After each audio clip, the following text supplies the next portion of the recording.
asko gehiago ez dakizu, orduan azterratu hori gantzen dozu eskola guztietan, eta batek deitu zidan esan ez, gera erazteko hori, hor liburu interesgarri ia bat zeudela berriak eta egokiak, balorea lantzen dituztenak, eta hor ez daudena. Orduan kritiko horiek zer guztietik egiten dute.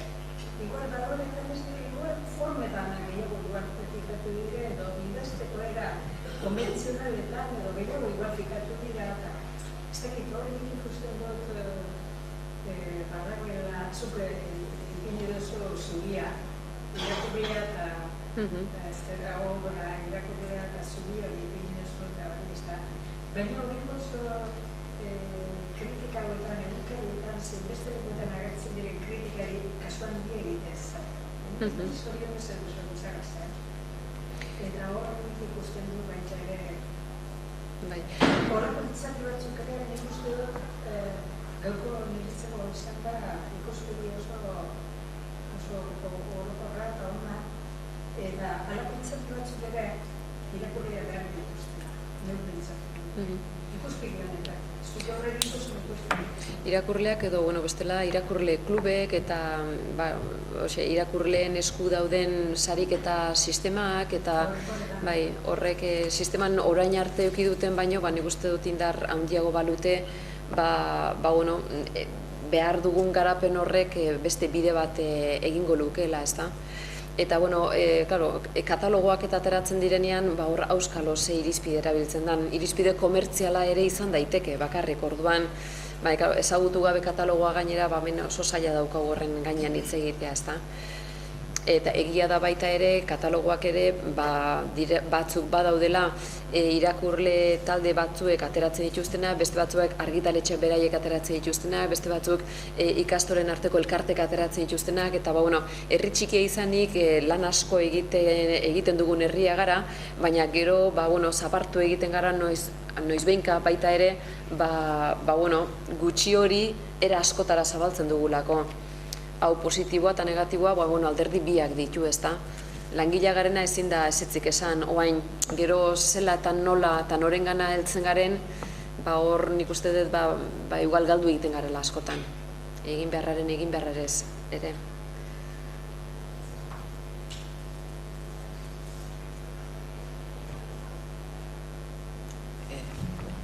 Nik argitu nahi dut, behar bada, ez dakit, zergaitik panpoz komentatu duzun hori, ez? 3 hitzaldi izango ditugu, eta guk gaurkoaren helburua izan da kanonarena kuestionatzea. Datorren astekoan, Jetma Lasarte izango dugu, eta Jetma Lasartek hor agertzen den moduen, iaz argitaratu zuen tesi doktoralean, muga moduan edo egin duen ikerketa horretan, Arantxa Urreta Bizkaiaren Zergaitik panpoz liburua jartzen du mugarri moduen, eta ordutik ona liburu horrek izan duen eragina. Are gehiago planteatzen du hor agertzen den moduan, 4. personaje literario moduen konsideratua izatea Zergaitik panpozen ama, ez? Orduen, dinot, edo esan nahi dudana da, hitzaldia gu 3. helduko gara, 3. Zergaitik panpoz liburue aztertzera, baina lehenengoa eta 2.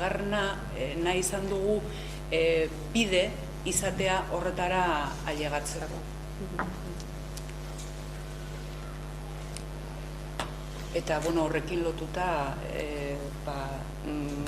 datorren astean ikusiko duguna, vitrina horretan, datorren astean ikusi eta entzungo duguna, aukera dugula, ikusteko hor vitrinan jarri dugun liburuekin.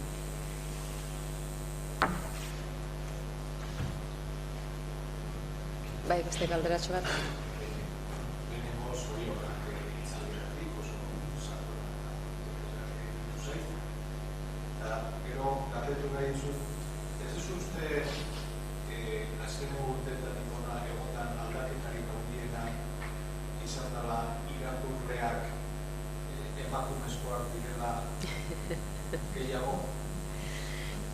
Ez bakarrik irakurleak. Horrek baldintzatu duela baita ere gizonak idazteko modua Bai.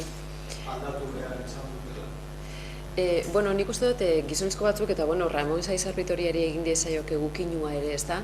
Bai, egonda idazle, gizonezko idazle batzuengan halako begirada aldaketa nolabaitekoa ezin dute zehaztu orain, ezta? Baina bai ikusten da, bere obrarik onena, intimoena baldin bada, hor egonda aldaketa bat, eta ez bakarrik Ramonengan, beste zenbaitzuengan ere eman da, ezta?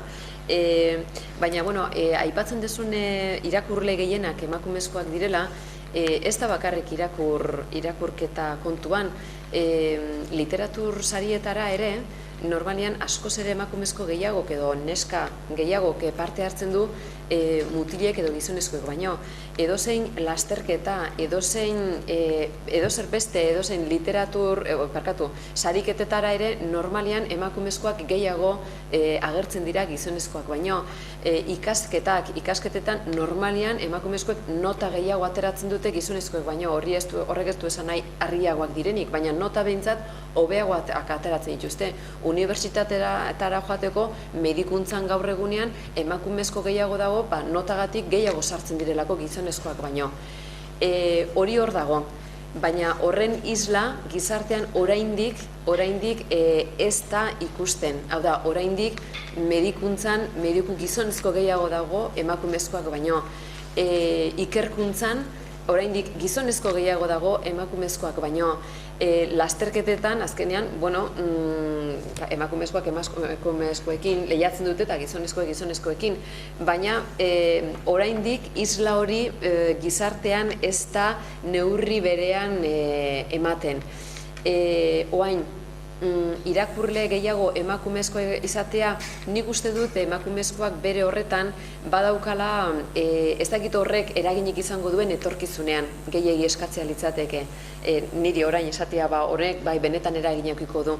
Nik uste dut emakumea berez badala gizonezkoa baino aurkikuntza fase horretan gehiago murgiltzen dena. Behar bada gizonak ez du behar, edo gizonak behar bada beste aurkikuntzarako beste tresna batzuk erabiltzen ditu. Emakumeak literatura horretarako asko erabiltzen dute, hori argi dago.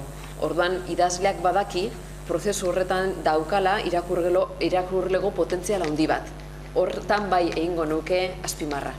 Jakitea, emakumea bilaketan dabilen prozesuan, dabilen izakia dela. Gizonezkoa baino behar bada gehiago aritzen dela horretan. Izaera kontua da. Horrek ez du esan nahi gizonezkoak gutxiago edo okerrago irakurtzen dutenik, ez dut hori esan nahi.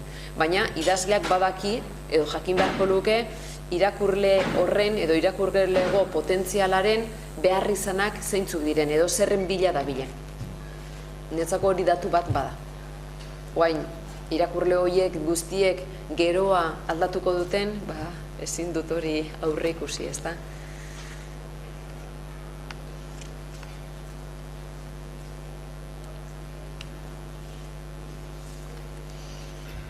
Ez dakit besteren bat eskadago. Gaurko guztia mamurtu behar dugu.